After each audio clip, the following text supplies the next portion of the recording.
IVM.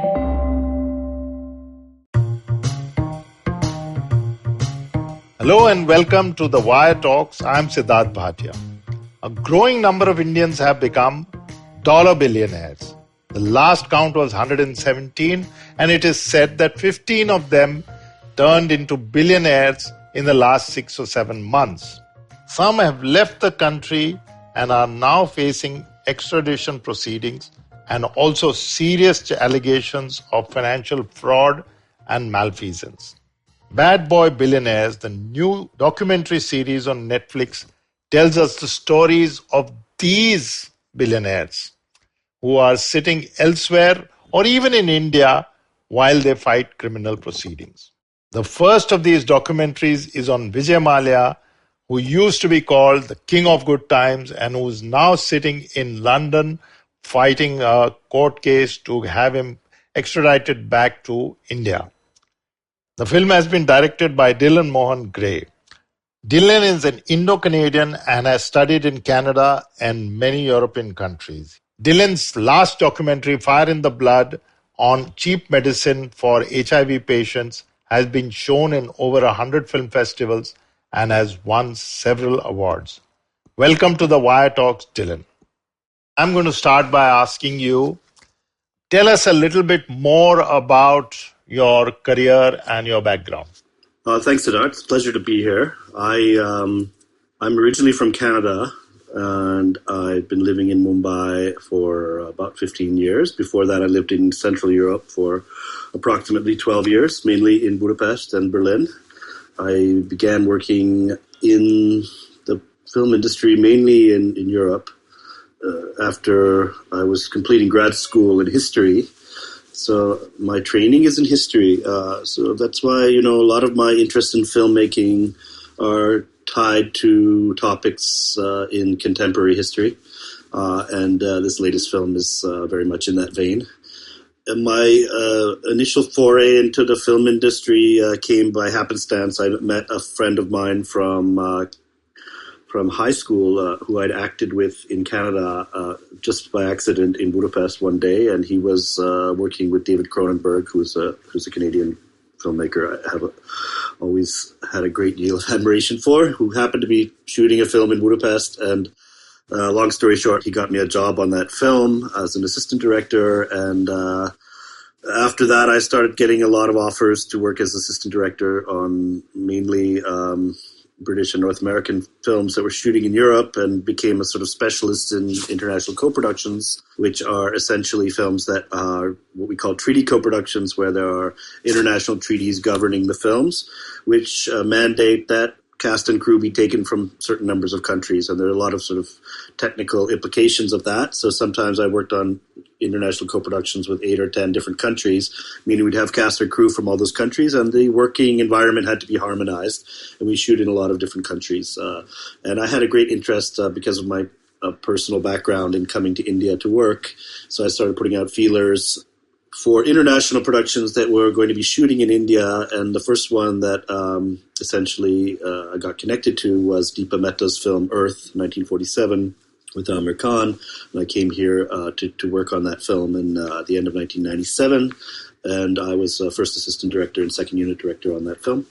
And following that experience, I started to essentially get offered all the sort of international projects that we're shooting in India, and I couldn't do all of them, of course, but I did a number of them, such as The Namesake and Bourne Supremacy, Water, The Guru, etc., and quite a lot of number of commercials as well, international commercials. So that's what initially brought me to India professionally.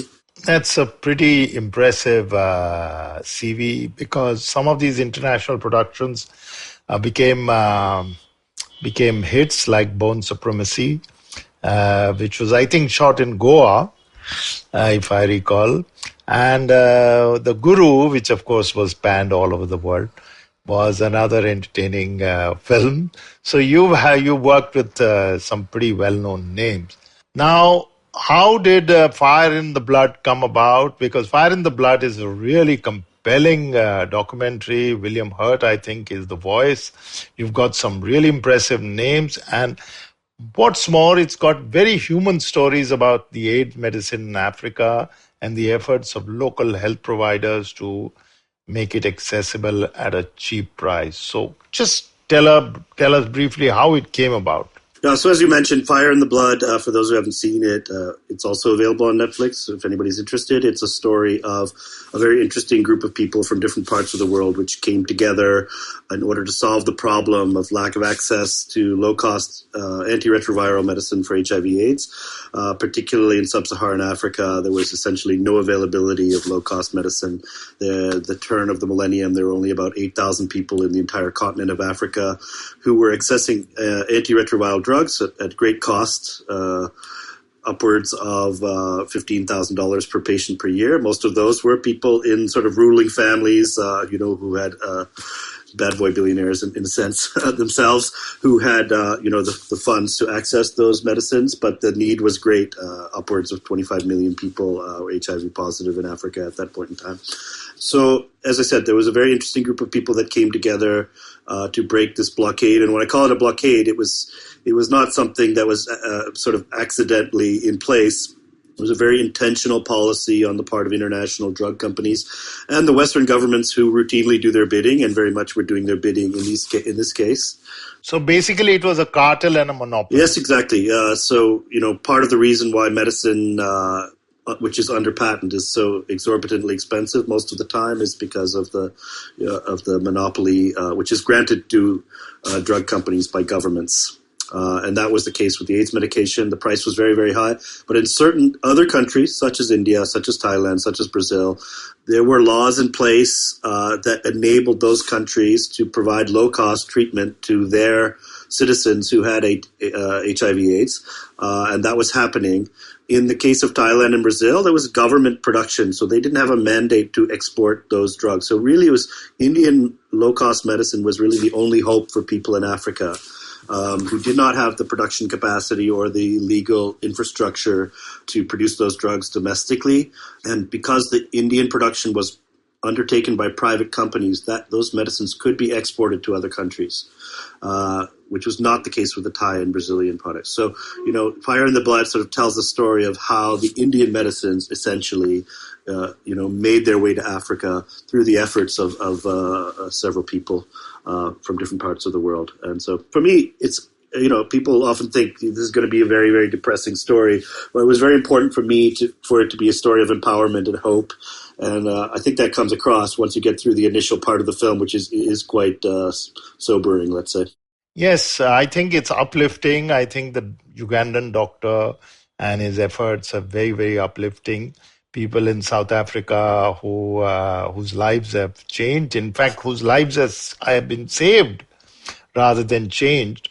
Those stories are moving. And yes, I think there is a sense of hope in it.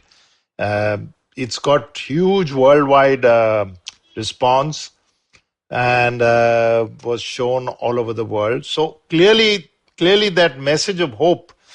I've always wanted to ask you, how did the international pharmaceutical firms take to the film and the effort? So officially, they don't really tend to respond because, I think one thing that maybe a lot of people don't immediately realize is that the pharmaceutical industry, if we're talking about the brand name pharmaceutical industry, which again, makes its immense profits based on the regulatory environment and patent monopolies, its power is actually derived from political connections. So they do a certain amount of PR, of course, but generally they're not likely to engage on these topics because there's not a lot of upside for them. There's a lot of downside. And I think they're also, my sense of it is, having worked on this topic for a very long time, they're also they feel very secure with their political connections. The solidity of them, the strength of them. And of course, let's not beat around the bush. All of this is based on money, political contributions, and underhanded, under the table contributions, if you will, also. So, their most important market is obviously the United States, which is a country which, where medicines cost at least double what they cost in any other country. And it's $1 trillion industry in the United States and growing, and COVID is a bonanza for the pharmaceutical industry. And that's a place where, like India, I think India and the United States have something very much in common, is that the political system in India and the United States is a vacuum cleaner for money in the way it isn't in other countries. So there's a constant need for huge financial resources to be injected into that system, and that's a great environment for the pharmaceutical industry to spend its money, lobbying money, in order to consolidate a very, very favorable regulatory environment. So, I mean, it's a long answer to your question, but essentially, they would not be inclined necessarily to respond publicly. I did have a few debates on BBC and other places where they would send somebody from their sort of lobbying group. That didn't work out very well for them, so they stopped sending those people at some point in time. And then, there would be sort of hatchet jobs that would be done by sort of, pro-pharma think tanks, et cetera, but I don't think they had a huge influence. I think they feel like a documentary film reaches a certain type of person, which they're probably, in general, pre-Netflix, they were certainly correct in that. There's a certain segment that would actually even be consuming a documentary film, no matter how well made, no matter how impactful.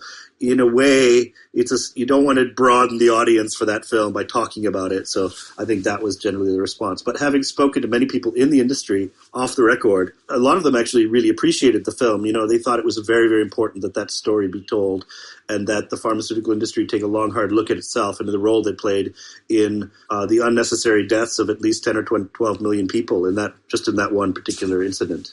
Right. So Netflix, of course, has changed the name of the game, and you made your debut on Netflix pretty fast after it's settled down, and in India it's catching on. Plus, it's a fact of life that the lockdown has really helped international OTT platforms and all that. So I'm glad to hear that it's on Netflix. More people would see it. But now coming to, after that, you made another one, I think, The Road to Durban. And, is that the name? From Durban to Tomorrow. From Durban to Tomorrow. Also on health. And now on this, From Health to Wealth, if I may use a somewhat cheesy term. How did this come about? I'm very keen to know. This film came about through I had been having a number of discussions along with my agents with Netflix about other projects that they were interested in talking to me about. Also, that projects of mine that we were interested in taking forward. And at some point, the global nonfiction team of Netflix, which is based sort of between London and Los Angeles, had contacted me through a production company in London, saying that they had two projects that were India-focused, and these were sort of the first two India-focused productions that Netflix was doing as original documentaries. And the one they wanted to talk to me about was at the time called Billionaires, not Bad Boy Billionaires. I might have looked at it quite differently had it been called Bad Boy Billionaires at the time, but we could talk about that later. They were doing films, this, as far as I know, have heard, the origin story of this was that a producer named Reva Sharma, who was formerly with BBC and gone independent in the UK, had pitched a documentary feature about Vijay Mallya to Netflix, and they liked the idea very much, but they, generally these days have a preference for for series because they, they find that, they obviously have subscriber-based models, so they want their subscribers to have more to watch. And I believe that the feedback from subscribers has also been, we don't want to keep choosing new titles. So the subscribers actually also gravitate towards series for that reason. They don't want to have to keep choosing new things. So then they had come with the idea of saying, let's do, instead of just the one film, let's do 4 films. And then a research process was undertaken to sort of identify the other 3 who would be candidates for this. In fact, Ramalinga Maju came later because the 4th person that they'd wanted to do a film about, because of the availability of archival footage, in the end they had to dump that project, and then Raju came later. So I had been given a choice of subjects, and I did my own research, and for various reasons I decided to do the film about Vijay Mallya, and so that's how it came about. So how long was the whole, from the time you said yes to the time it was shown? How long was the whole thing? I believe you sat in London for a while, went to the courtroom. So there was, field research involved also. So Netflix doesn't do any of its own productions. All the productions are outsourced. Either they're pitched by production companies or they go to production companies and commission them. In this case, the company is a very well-known documentary company called Minnow, which is London-based. So most of the job for me was in London. Obviously, the shoot was in India and other places. But because it's an archive-heavy production, most of the work ends up being in the edit and the post-production. So that all took place in London. They initially contacted me in December 2018. We had various talks. I signed on to the project in March of 2019, by which time the company had already done about 6 months of research. It had high-quality research on all the films. And then we started shooting in May of 2019 and started editing, I think, at the end of June. I was there in London from roughly May till October. And then most of the work was essentially done at that point. We still had some technical and cleanup work to be done, music, etc. So the film was more or less ready in March of this year. Then there was, it takes about 3 or 4 months to subtitle. Netflix does subtitling in about 40 to 50 languages. And then, the other films had to be completed as well. As I said, the Ramalingaraju film started later, so it was also completed later. So, then because of COVID and what have you, and, figuring out what the best time to try to release the films were, they settled on the date of September 2nd. As some of your listeners might be aware, there were lawsuits against 3 of the films, not mine, but the other 3. One of them continues to be encumbered by litigation. Has not been released yet. They got a favorable ruling on around about October 5th or October 6th, I think it was, and they quickly released the 3 films that were not encumbered. Yeah, in fact, the release in October was quite low-key, I felt. Yeah. There was no... Netflix does not, super advertise in the media, but they do have all kinds of promotional stuff going on, and it was just slipped in. And in fact, if anything, you got media coverage. Yeah, so, the funny thing is, they released the trailer in late August, and that trailer was very widely seen, millions of views. But then, because of the lawsuits, they had to pull the trailer because the film that is still encumbered by litigation is referenced in that trailer. So even now, the trailer is not available on the Netflix platforms. So like you said, it was a very, very low-key release. Of course, there was some residual publicity that came through the story about the lawsuits that were ongoing. But I think they usually spend about the same amount on publicity as they do on production. So in that sense, it's a very good news for Netflix that this project has been so widely seen with essentially no promotion of or advertising whatsoever. Of course, that's not replicable abroad. We have to wait for the other film to be available before we can promote the series abroad because people abroad don't know these characters. Yeah, that's true. But already, one way or the other, people have found a way abroad to see it. How did you actually structurally go around doing the Mallya story? There was documentary research, there was field research, but setting up the interviews, deciding who to talk to, locating all these people because, their staff, you managed to speak to a couple of people. The biggest thing is, of course, speaking to his friends is no big deal. No, I'm not undermining it, but I would think that they would want to be part of the, talking about it. But Sid Mallya was a coup, absolute coup, and the employees are very, very candid. So how did you convince them to talk? Actually, it's quite the opposite of what you said. In fact, the friends were the ones that were hesitant. Because, they felt that Mr. Mallya had a very shoddy treatment by the media.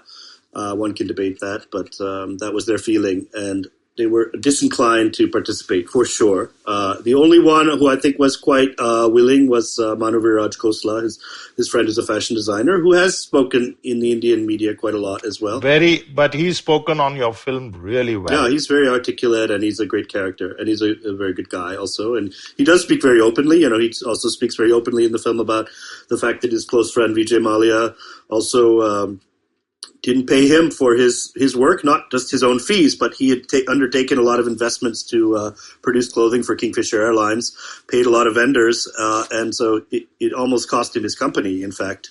He speaks very openly about that, which I really appreciate, because I think it does give a lot of insight into Mr. Mallya, that would not just sort of screw over sort of faceless employees, but literally, your best friend to do the same to them. I mean, it does actually say something, whatever one may interpret from that, about his character.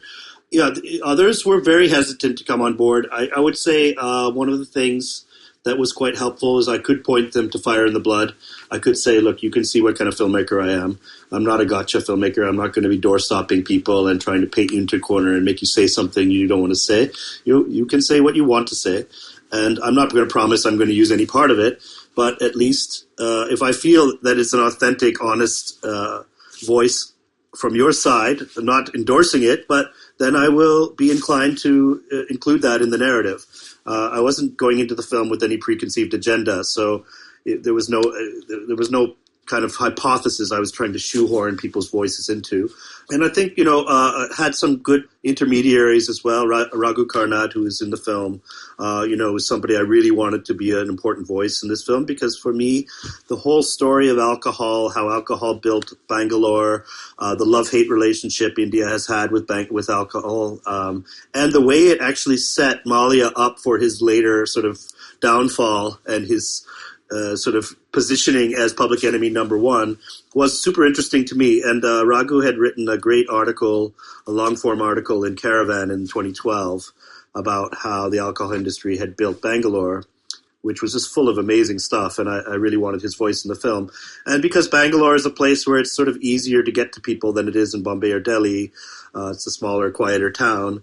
And of course, through his father, a very well-known family in Bangalore, he was very helpful in sort of, being an intermediary and building bridges with people there, such as Kiran Mazumdar Shah and Tushita Patel, who are in the film.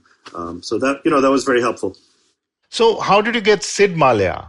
So Sid Mallya had been contacted by the production company, and our executive producer, Ricardo Pollack, had met him in London.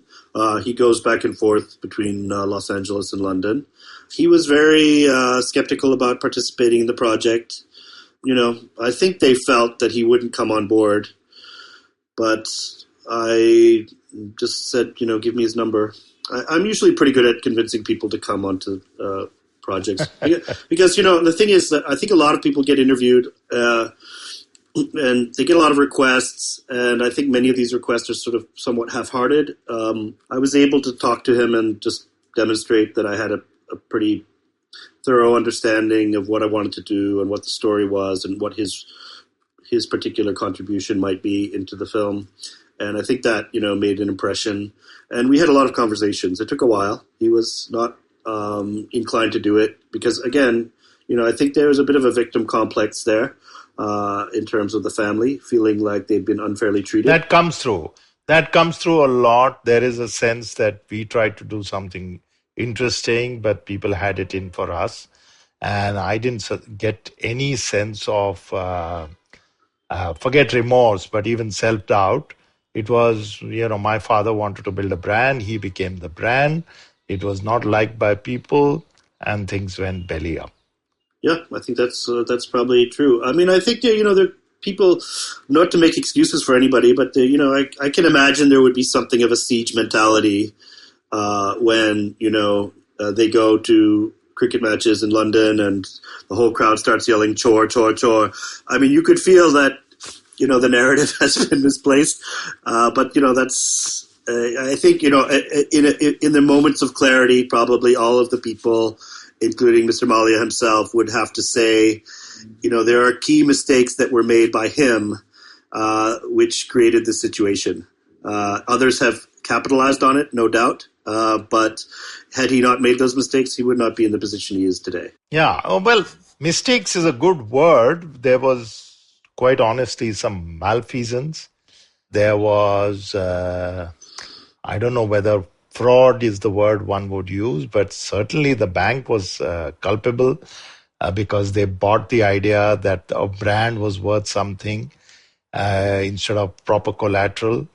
It's tricky. Let's put it this way. I mean, speaking as somebody, as I said, there was 6 months of research that had been done before I came on the project. I did my own research before deciding to take on the project. Then during the course of the film, both in pre-production and editing, did a lot of research. It's not clear exactly whether Mr. Mallya is a criminal. I think that sets him apart from the other three characters. This is my personal opinion. I'm not speaking on behalf of Netflix. In my opinion, the other three characters, there was appeared to be definite criminal intent. There was a plan that was executed. That, in my opinion, is not the case with Mr. Mallya. I've read through the submissions that were sent by the Indian government to the Westminster Court to push for the extradition of Mr. Mallya from the UK, several thousand-page document. They make their case. All I can say is not a highly convincing case. So it's a very technical case, and by all means, justice has to be done, has to be seen to be done. Hopefully, it will be done. One of the interesting things when I started the project, I wanted to find out what people thought about Vijay Mallya. So I asked friends and colleagues, people from different walks of life here in Mumbai, what do you think of Vijay Mallya? Now, some people said, I think he's a scapegoat. That was a minority. Most people said, he's a bastard. We have to get him. We have to get him back. It's crazy that they let him get out of the country, et cetera, et cetera. So, okay, fine. So you were angry. It seemed to be a high level of anger. I said, so why are you angry? What is it that, well, he stole from us and da-da-da, and he looted the banks. And I said, okay, fine. So how did he do it? What did he do? At that point, there was mostly silence. People did not have an awareness of facts in this case. There was a high level of anger that had obviously been created by the media coverage, but there was no basis in fact underneath it. That I found very interesting.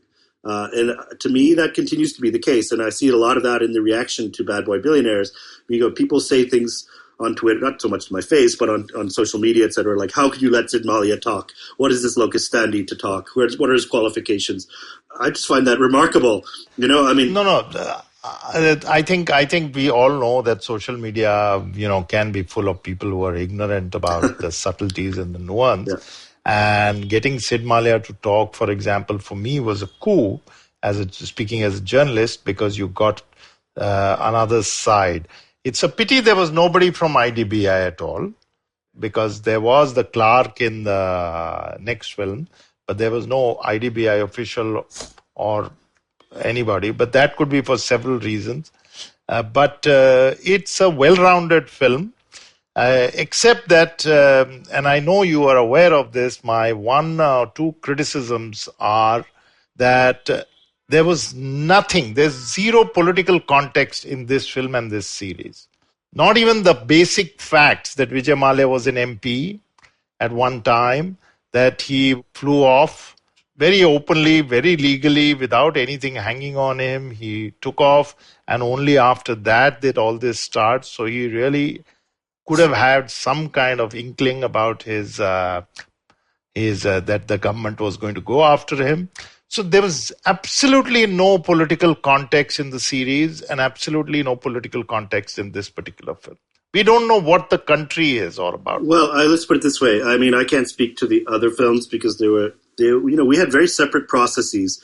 That's why, for me, it's strange to think of it as a series because, we were in a very separate silos as filmmakers. We're not called upon to coordinate these films in any way. There's a thematic link, obviously, and there's a title sequence that is common to all four films.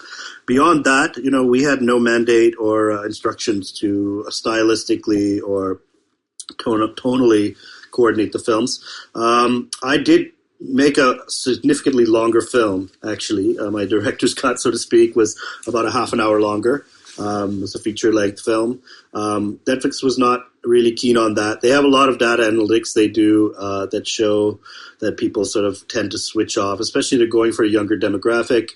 People tend to switch off after 60, 65 minutes according to their experience. That's what we were continually told. They wanted our film to be very much focused on the airline story, which was, there were a lot of discussions about that because I was very interested in the socio-cultural and political background to his journey. And some of that stayed in, some of it didn't. I had built a whole sequence about his becoming a member of parliament and the incident around the circumstances around his leaving the country. But the Netflix people felt that was too lengthy, and they actually wanted to wrap up the film very quickly after the airline collapsed. So that was, those are choices that were made. I felt for the Indian audience it would be very important to have that political content. They have more of the global audience in mind.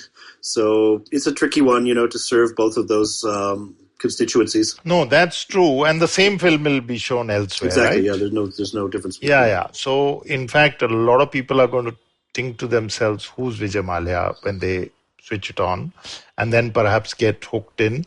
Nirav Modi may have international recall among a certain section, especially those who are in the fashion business, those who are in the glamour business. He got international models to do his open stores in New York, London, Hong Kong, etc.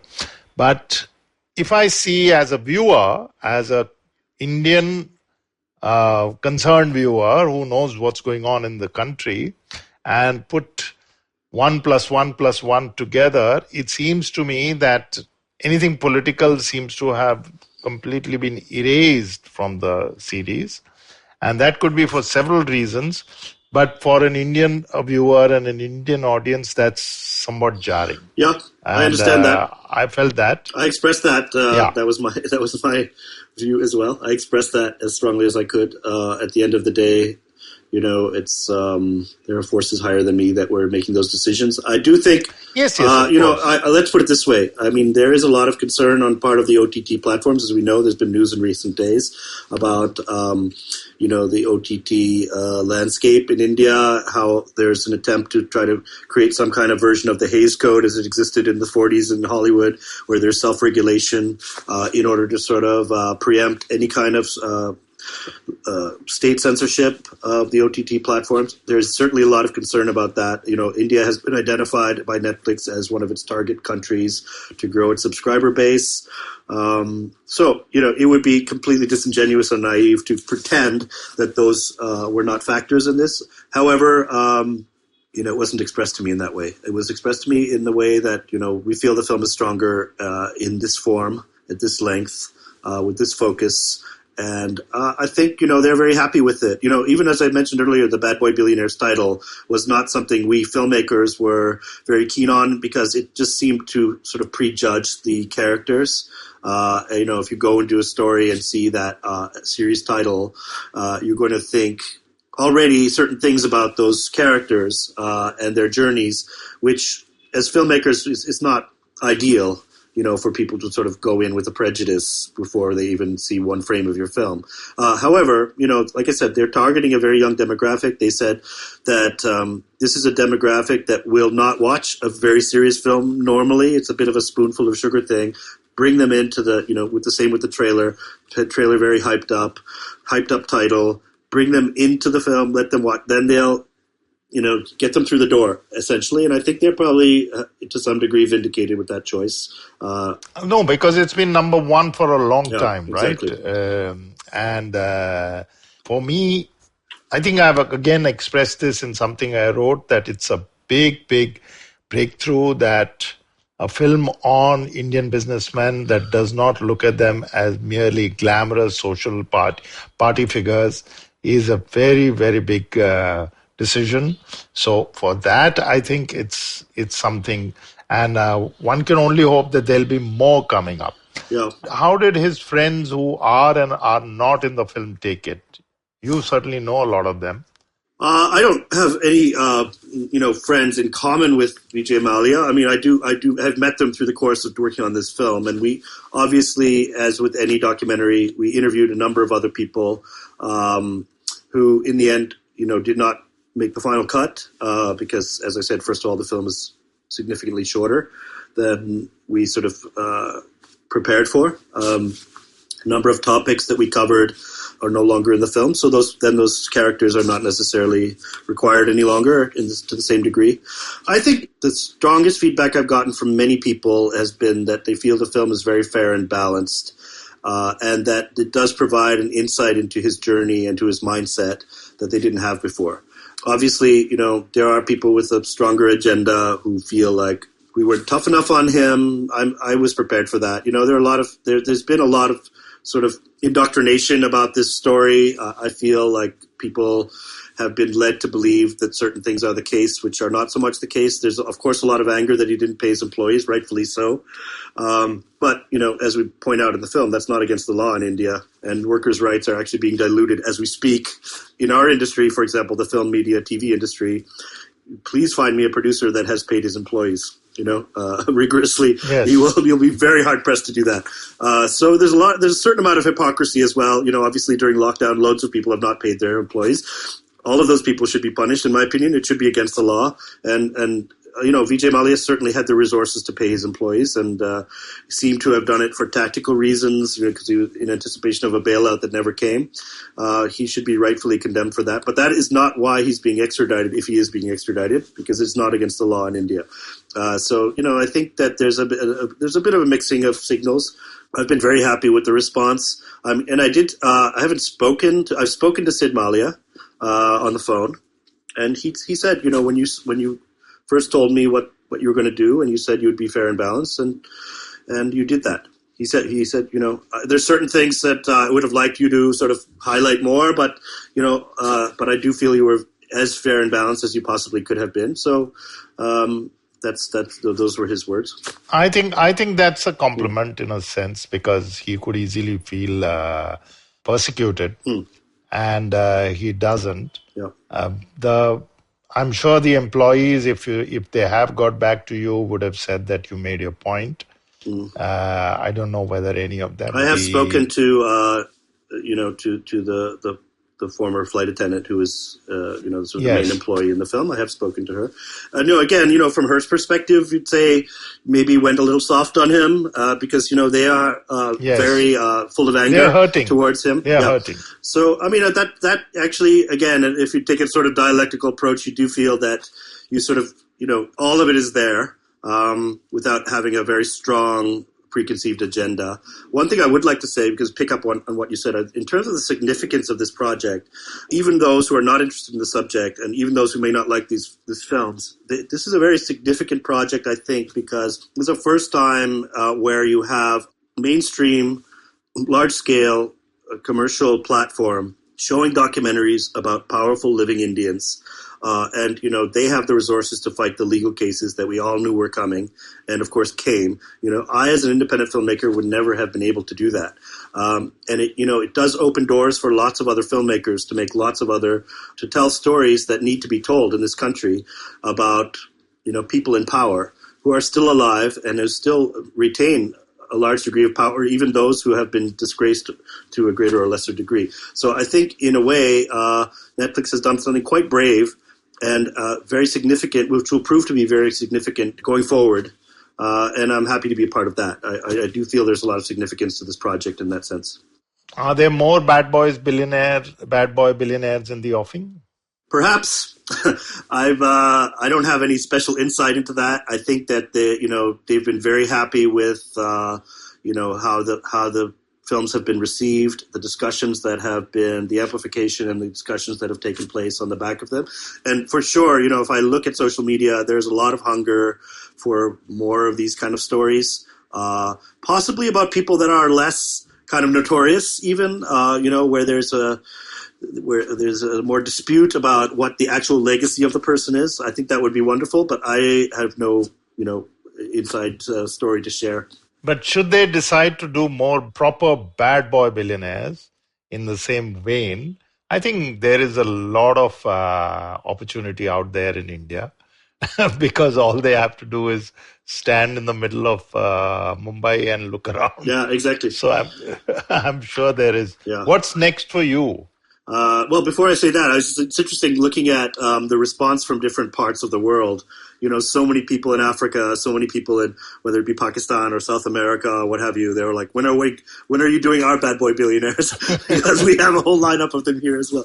So no, I think that an international series will do well, because I think now, at least in India, the appetite has been whetted. Yeah. And we don't have a Michael Moore kind of person. So we are starved for that kind of engagement on issues regarding capitalist wealth, etc.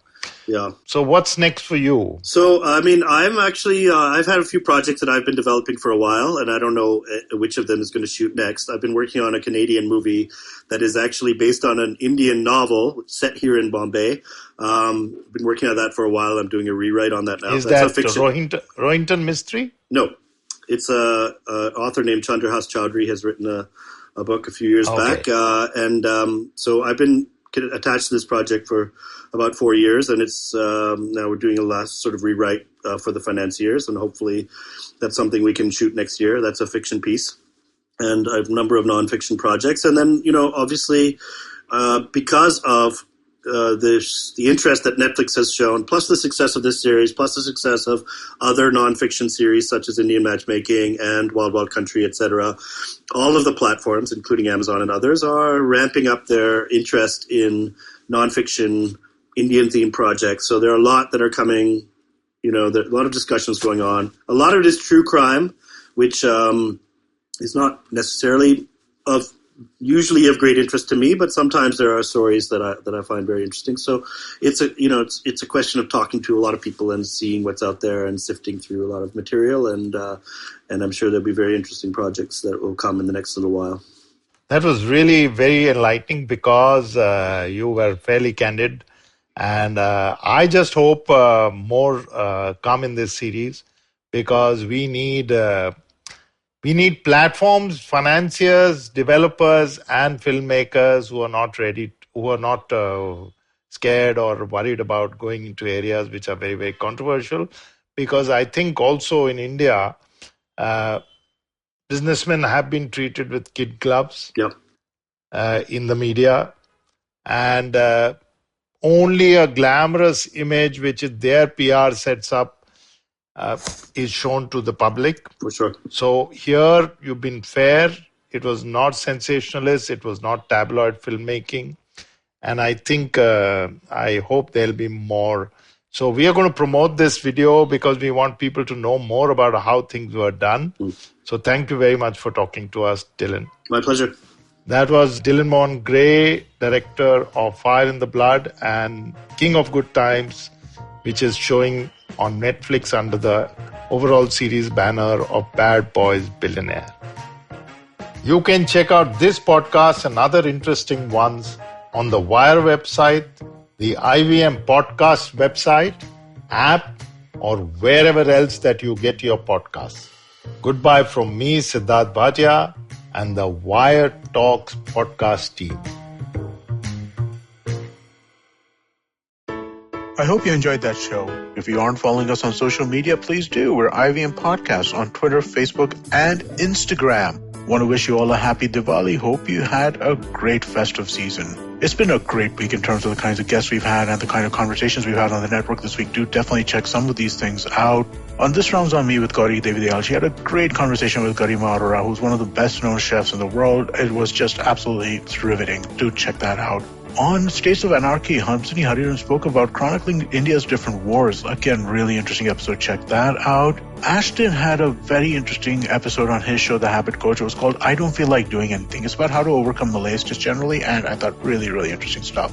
Kumi Vayana was the guest on Cyrus Says on Monday's episode last week, and she's an educator, and my God, it was such a fascinating conversation talking about the way education functions in India and some of the changes she'd like to see. Just really, really interesting stuff. Do give that a listen. On Uncle Please Sit, Anupam Manur was there with Joel and Tushar talking about the Indian economy, part 1 of a 2-part series. Second part will be out this week. You should definitely check that out. Lastly, I want to talk to you all about the Filter Coffee podcast. Karthik Nagarajan, who hosts that show, is on a little bit of a break. He's back with a banger of an episode. It is with Himura Maya, who used to run Landmark Stores, and they talk about the culture of bookstores and quizzing and all kinds of stuff. Really interesting conversation. Do check that out.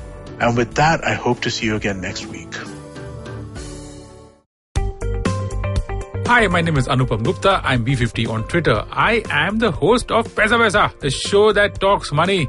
On my show, I speak to experts from every field of money and finance, from stock markets, equities, debt funds, credit cards, life insurance, every possible area of money and finance that you can think of. We even did an episode on cryptocurrency. I've got fantastic guests from mutual funds to personal finance experts everywhere. Robo-advisory, startups, just name it, we've got it.